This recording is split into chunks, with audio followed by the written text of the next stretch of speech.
4D combo की ये जो किट है, 4D का मतलब है 4 डायमेंशन, यानी कि 4 आयाम। इस किट के 4 आयाम हैं। पहला आयाम है टैग बायोनिक सुपर।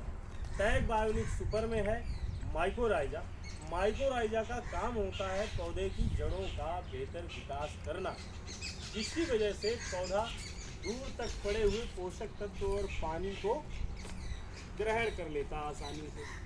और जब हम फसल काट लाते हैं तो इसकी जड़ें खेत में पड़ के सड़ती हैं, और सड़ने के बाद में ग्लोबुलिन का निर्माण करके जो एक कार्बनिक पदार्थ होता है, जिससे हमारी मिट्टी की उर्वरा शक्ति बढ़ती है। फिर साहब इसका जो दूसरा आयाम है ये है टैग लाइफ बी। इसमें है ट्राइकोडर्मा विरिडी। ये भी एक प्राकृतिक रूप से जो है फफूंद को खाने वाला फफूंद है। आप समझिए, ये फफूंद का परजीवी है।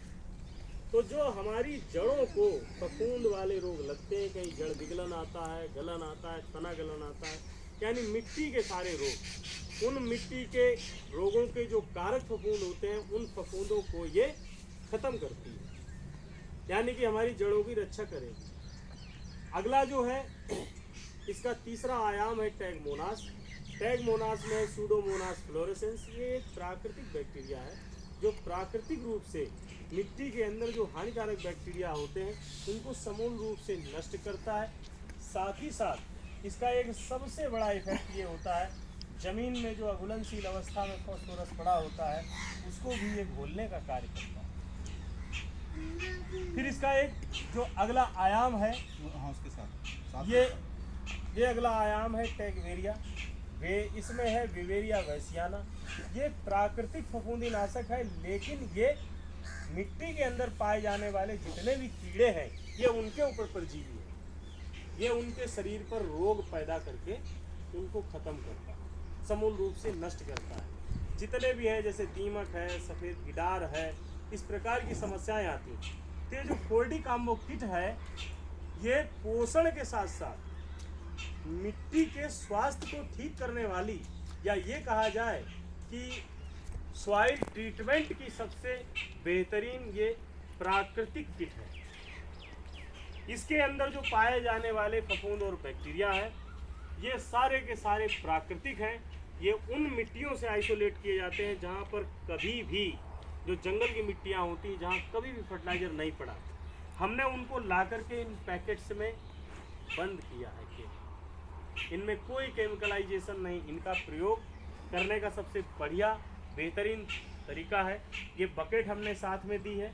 इस बकेट के अंदर आप क्या करेंगे कि 8 से 10 लीटर पानी भर लेंगे, 250 ग्राम इसमें गुड़ डालेंगे और 250 ग्राम बेसन डालेंगे। जब घोल रेडी हो जाएगा तो बारी बारी से इनको डालते जाएंगे, ऐसे घोल करके, और बारी बारी से सारे प्रोडक्ट डाल करके घोल करके एक पेस्ट तैयार कर देंगे। पेस्ट जब तैयार हो जाएगा इस बकेट को बंद करके हम रख देंगे 24 घंटे के लिए किसी छायादार स्थान पर। यहाँ पर क्या होगा कि इसके अंदर के जो भी बैक्टीरिया और फफूंद जो लाभकारी हैं वो सब जागृत हो जाएंगे, और जागृत होकर के वो अपनी संख्या को बढ़ाना शुरू करेंगे। लाखों, करोड़ों और अरबों और संख्यों की संख्या में बैक्टीरिया तैयार हो जाते हैं 24 घंटे में। फिर हम जो हमारे गांव में जो देसी खाद होती है, कंपोस्ट खाद हो, जो सड़ी हुई हो पूरी तरीके से, वो हमें केवल 20 से लेके 40 किलो तक चाहिए। उसको हम छाया में बिछा दें 24 घंटे के लिए ताकि वो ठंडी हो जाए, और उस ठंडी खाद में इसको मिला दें। मिला करके हम इसको 7 दिन 15 दिन तक रख सकते हैं। इनके बैक्टीरिया की संख्या में कोई कमी नहीं आएगी, उत्तर वृद्धि होगी। लेकिन बहुत जल्दी में अगर हमें बुआई करनी है, समय का अभाव है, तो हम 24 घंटे के बाद भी इसको तुरंत मिला करके शाम के समय खेत में बिखेर दें, ठंडे उसमें, और बिखेर करके जुताई करके पाटा लगाएं। ये इसका तरीका है। कई बार किसान भाइयों को ये व्यवस्था करने में समय लगता है, तो हम अपने खेत की थोड़ी नमी युक्त मिट्टी में मिला करके इनको डाल दें, थोड़ा सा इनकी प्रक्रिया स्लो होगी। लेकिन जो आपको विस्तृत विधि बताई, अगर उससे आप करते हैं तो लाभ के चांसेस ज़्यादा हैं। जैसे आपके यहाँ मिर्च होती है तो मिर्च में उगठा आता है, उस रोग का निदान अच्छा मिलेगा। तना गलन आता उसमें निदान अच्छा मिलेगा। साथ ही साथ आलू में जो काली पपड़ी चेचक जिसकी समस्याएं आप बोलते हैं उसमें मिलेगा। जिस खेत में ये आ गया है अगर आप करते हो तो तकरीबन और तकरीबन अगर कंटिन्यू 3 साल करते हो तो पूरे तरीके से 3 साल में रोग मुक्त मिट्टी आप पाएंगे। लेकिन सर अभी जो बाजार सर हाँ ठीक, बताएंगे अभी सब बताएंगे आपका हम सर सब कुछ बताएंगे। अभी आपका क्वेश्चन का समाधान करेंगे। जैसे हमारी बात आज मिट्टी की हो रही है, मिट्टी का एक दूसरा आयाम होता है। आप कभी भी सॉइल टेस्टिंग कराने जाइए तो वहाँ आपका टेस्टिंग जब होता है तो वहाँ सबसे बड़ा फैक्टर होता है मिट्टी का ऑर्गेनिक कार्बन, ऑर्गेनिक कार्बन और बाकी के तत्व और पीएच लेवल। तो ऑर्गेनिक कार्बन हमारी मिट्टी का वो एक ऐसा तत्व है, अगर ये ऑर्गेनिक कार्बन ज़्यादा होगा जितना आपकी मिट्टी में, उतने ही ये लाभकारी जीव जीवाणु जो है प्राकृतिक रूप से आपके खेतों में पनपते रहेंगे। ऑर्गेनिक कार्बन जितना ज़्यादा होगा उतना ही नाइट्रोजन का प्रभाव कम होगा। अगर नाइट्रोजन का प्रभाव ज़्यादा होगा, नाइट्रोजन ज़्यादा हो जाएगा, कार्बन कम हो जाएगा, तो क्या होगा, फसल हरी भरी और रसीली हो जाएगी, जिसमें रस चूसक कीटों का प्रकोप या दूसरे कीट आएंगे। उसका कारण है कीटों को अपना जीवन चलाने के लिए चाहिए होता है प्रोटीन, और प्रोटीन मिलता है उनको एमिनो एसिड से, और प्लांट में एमिनो एसिड बहुत हो जाएगा।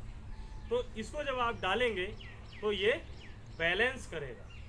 इसका डोज मात्र 800 ml प्रति एकड़ का है। इसको आप डायरेक्टली किसी भी फर्टिलाइजर के साथ डाल सकते हो, मिट्टी में मिला करके भी खेत में डाल सकते हो, और बहुत बेहतर परिणाम मिलेगा जिसका जो है बेसल डोज दिया जाए। इसके अलावा कई बार जब हम ये नहीं डाल पाते हैं तो हमारे किसान भाई, ये प्रोडक्ट शायद यूज किया हो किसी ने, नासा है, ये भी हमारा ऑर्गेनिक कार्बन रिच प्रोडक्ट है। इसको हम खड़ी फसल में डालते हैं, यानी 0 से लेके 35-40 दिन तक, 0 मतलब बुआई के समय, और उसके अलावा 35-40 दिन 45 दिन तक हम इसको डाल सकते हैं। सामान्यतः लोग इसको देखते हैं कि एक तरीके का जाइम है, लेकिन रिच ऑर्गेनिक मैटर युक्त ये प्रोडक्ट है। इसके अंदर ऑर्गेनिक कार्बन है और कुछ ऑर्गेनिक एंजाइम और ऑर्गेनिक एमिनो एसिड्स होते हैं। इसका जो रिजल्ट है लॉन्ग लास्टिंग है, स्लो रिलीजिंग है, लंबे समय तक आपको इसका रिस्पांस मिलेगा। जब भी आप पौधे में डालते हो तो पौधे में 2 चीज़ें आपको देखने को मिलेंगी, एक वृद्धि और दूसरा विकास। विकास क्या होता है? विकास ये होता है कि तना मोटा होगा, विकास ये होगा कि ब्रांचिंग ज़्यादा होगी, विकास ये होगा कि फ्लावरिंग ज़्यादा होगी, विकास ये होगा कि हमारा फ्लावर ड्रॉपिंग ना हो। ये विकास है। और जब इतने पैरामीटर फिट होते हैं तो सीधी सी बात है हमारी यील्ड 10 से 15% बढ़ जाती है। और ये केवल एक बार ही डालना है। इसका रिजल्ट आपकी फसल में तकरीबन 68 से 70 दिन तक इसका रिजल्ट रहता है। और इसको किसी भी नाइट्रोजनस फर्टिलाइजर के साथ दे दें। और हम तो हमेशा से एक बात करते हैं कि नाइट्रोजन जो है ना 16 एलिमेंट में सबसे बड़ा पूरी पिक्चर का खलनायक है। नाइट्रोजन को कभी भी अकेला मत छोड़ना खेत में, उसके साथ ऑर्गेनिक कार्बनिक चीज़ों को ही मिलाना, तभी आपका पौधा बैलेंस ग्रोथ करेगा, बैलेंस यील्ड आपको मिलेगी। फिर इसके साथ सर हम जो है एक ये प्रोडक्ट है, जैसे अभी हमने इसका बात किया था माइक्रोराइजा का, टेक्नोलॉजी हमारी डेवलप हो रही है डे बाई डे। हम 4 किलो से 2 किलो और 2 किलो के बाद 100 ग्राम एकड़ का माइक्रोराइजा भी लेकर के आए हैं। इसका आईपी बहुत ज़्यादा है। इसके अंदर जो बीज हैं इन्फेक्टिव प्रोपाग्यूल्स बहुत ज़्यादा संख्या में है। और सर ये मात्र 100 ग्राम एकड़। इसको भी डालने का तरीका ये है, आप अपनी मिट्टी में मिला लो, आप किसी भी फर्टिलाइजर के साथ मिला लो। चूँकि ये इनएक्टिव फॉर्म में होता है, हमें इनके साथ बचाव ये करना चाहिए कि कोई फफूंदीनाशक डायरेक्ट टच में ना ले आए, क्योंकि अभी इनएक्टिव है। जैसे मिट्टी के संपर्क में आएंगे तब ये एक्टिव होते हैं और एक्टिवेट होकर के मिट्टी में अपना कार्य करते हैं। और ऐसा भी नहीं कि ये जड़ों को खुद ब खुद ढूंढ लेते हैं। हमारे यहाँ बहुत सारे किसान भाई जो जालौन एरिया है बुंदेलखंड का, वहाँ पर इसका प्रयोग करते हैं सीड ट्रीटमेंट। हम सीड में इसको लगा देते हैं, मटर में, उड़द में, मूंग में, कहीं पर भी इसको लगा देते हैं, तो वहाँ पर भी इसको हमें अच्छे रिस्पॉन्स मिलते हैं। इसके अलावा एक प्रोडक्ट अपने पास है नैनो पोटास। नैनो पोटास का एक सबसे बड़ा रोल ये होता है, जो पोटास है, पोटास एक ऐसा एलिमेंट है कि पूरे पौधे में नियामक की भूमिका अदा करता है। पौधे में जितनी भी गतिविधियां होती हैं उनको नियंत्रित करके रखता है। आपने मान लो जो भी खाद पानी दिया, उससे जो फोटोसिंथेसिस होने के बाद में भोजन बना, उस भोजन को अंतिम लक्ष्य तक पहुंचाने का कार्य ये करता है। यानी सबसे बड़ा ट्रांसपोर्टर प्लांट का यही है, प्लांट की गतिविधियों को नियंत्रित करता। इसका जब आप प्रयोग करते हो खड़ी फसल पे, तो किसी भी फसल को आप तुड़ाई पे ले तोड़ने वाले हो या ग्रेन वाली फसल है उसकी आप कटाई करेंगे, तो 25 से 30 दिन पहले आप इसका स्प्रे करते हो 500 ml प्रति एकड़, तो उसमें दानों में चमक आएगी, दाने समान रूप से भरे हुए दिखेंगे। अगर आप फल वाली उस पर करते हो तो फल आपको सही साइज में मिलेंगे, चमकदार मिलेंगे, क्वालिटी इंप्रूवमेंट होता है। और जितना अच्छा पोटास मिट्टी में होता है और यह हमारे प्लांट को मिलता है, हमारे प्लांट के अंदर प्राकृतिक रोग रोधिता यानी प्राकृतिक रूप से रोग रोधक क्षमता पोटास पैदा करता है। तो ये बहुत ही संक्षिप्त में